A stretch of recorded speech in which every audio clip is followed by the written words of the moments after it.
লেখাপড়া জরুরি নাকি পড়তে থাকা জরুরি? চলুন এই বিষয়টি একটি গল্পের মাধ্যমে বোঝার চেষ্টা করি। একজনের নাম রফিক আর একজনের নাম সালাম।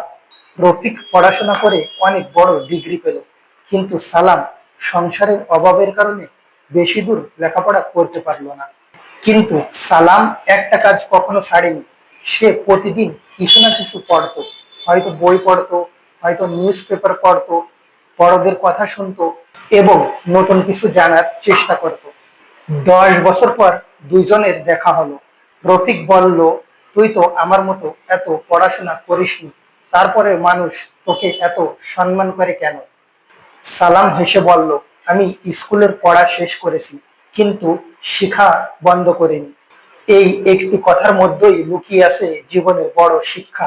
স্কুলের পড়াশোনা একদিন শেষ হয়ে যায়, কিন্তু নতুন কিছু পড়া, নতুন কিছু শিখা, এইগুলো কখনো শেষ হওয়া উচিত নয়। আজ যে মানুষ একটু একটু করে পড়ে, কাল সেই মানুষ একদিন অন্যর থেকে এগিয়ে যায়। কারণ যে মানুষ পড়া ছেড়ে দেয় বা নতুন কিছু শেখা ছেড়ে দেয়, সে মানুষ কোনো না কোনো কারণে পিছিয়ে থাকে।